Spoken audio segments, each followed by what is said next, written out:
We wish that people wrote us emails and said, we would love for your help with networking, but in fact, most people don't know what they don't know about networking. And this has led to the rise of 5 big networking myths that we will debunk in today's session. It's really important for you to understand that networking is not just something that people do naturally. It's a skill that can be learned, and it has a strategy behind it. So we'll share with you the debunk of these 5 myths so that you can prepare a networking plan to break into consulting. Enjoy.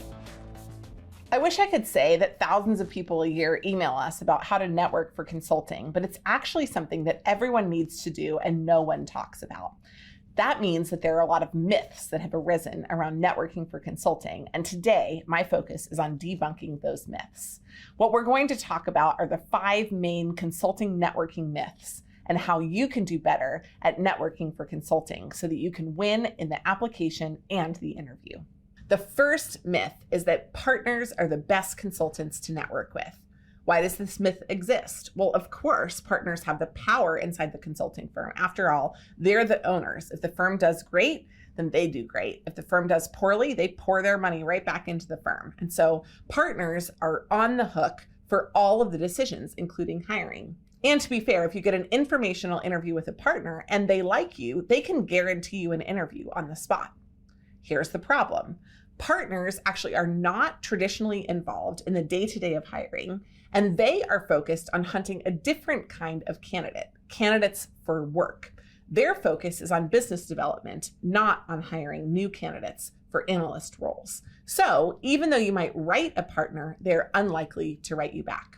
Instead, who are you looking to reach out to inside the consulting firms? Interestingly, it's someone who within the last 1 to 2 years joined the firm at the level of title that you will join as well. So when I was an associate consultant at Bain, the people that I needed to network with were associate consultants at Bain.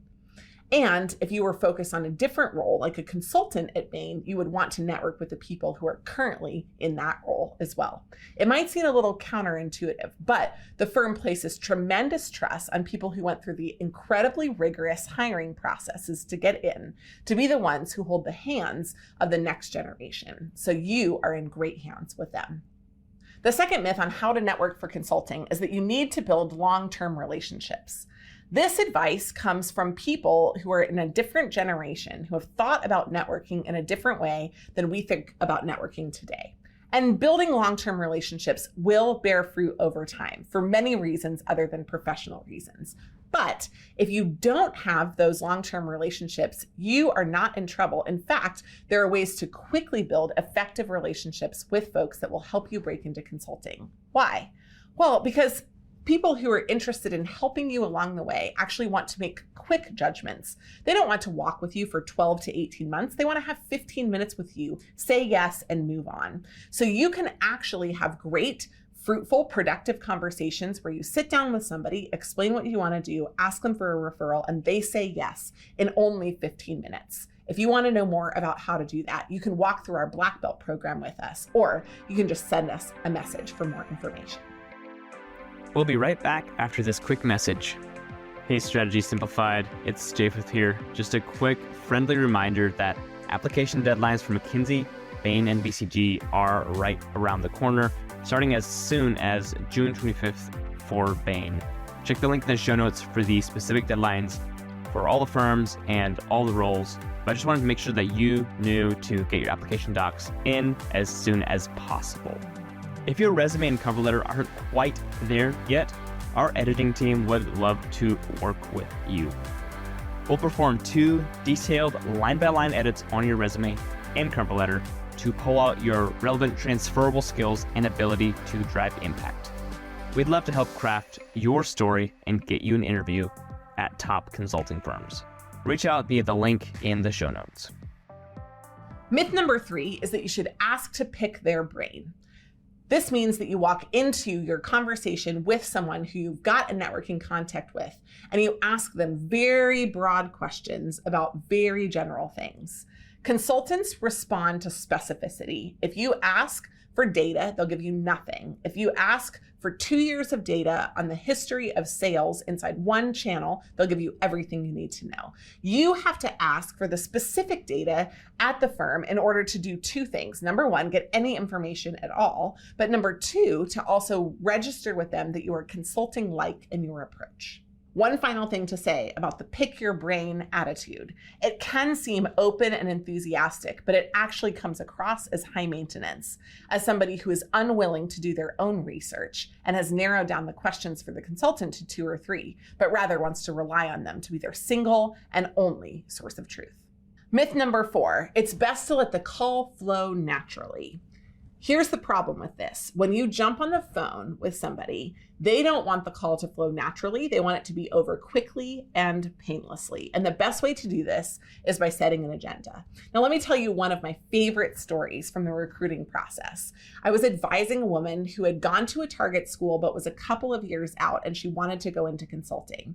And as a part of this process, she decided that she wanted to break into consulting specifically in Boston. So she emailed a partner who had gone to her school, which of course I told her not to do. And she got an informational interview with her, which was of course fantastic. And so in that interview, we prepared for the actual content of what she would say. And she delivered an agenda. She said, I'm so glad that we have this time together. I have just a few minutes dedicated to hear about your experience. I have a little bit of time to share about mine, and then I have a few quick questions. And after she did that, the partner said, you just told me everything I need to know. Where do you want to interview and when?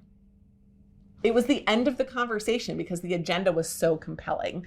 Now, not everybody will say that directly to you in an interview, but they will often comment on it, and they certainly will reflect on it when they give you a networking referral. So make sure that you walk in, not just letting the call happen, but with an organized plan to make sure that you get what you want and they get what they need, which is a great read on your preparedness for consulting.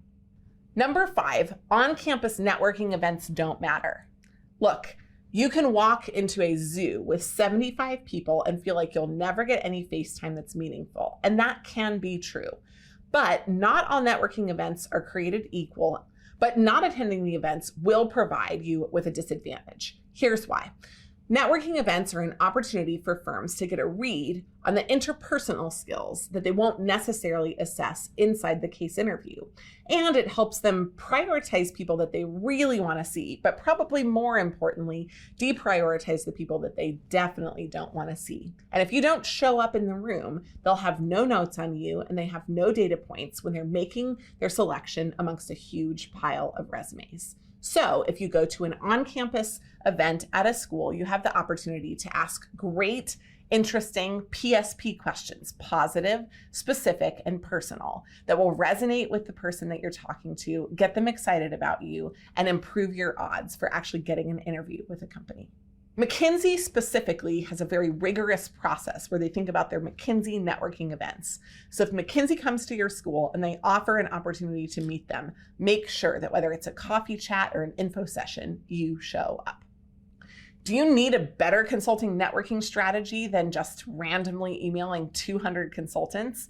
We would love to help you. Our Black Belt program will help you with a great resume and cover letter that when they see it, they'll want to talk to you. An awesome approach to networking will even help you edit your networking email, and a focus on how to prepare for your case interview. So if they just happen to slip in a market sizing question, you'll be ready for that too. We'd love to help you in your journey to consulting. Please reach out for more information. Thank you so much for listening to this episode on networking for consulting. If you have no idea where to start, or if you're wondering why your networking emails are going unanswered, why don't you reach out to us? Send the information to you. We'll tell you whether you're a good fit for Black Belt or not. We'd love to help you break into consulting. And if you're at a firm, but you'd like to have more people network with you in the right way, and you want to share your story with other folks, please reach out to us for that as well. You can write us, team@managementconsulted.com. And if you haven't already, please hit the subscribe button. This pod's put out 2 times every week. We bring really great content and we'd love to have you around for some more. Thanks so much for joining.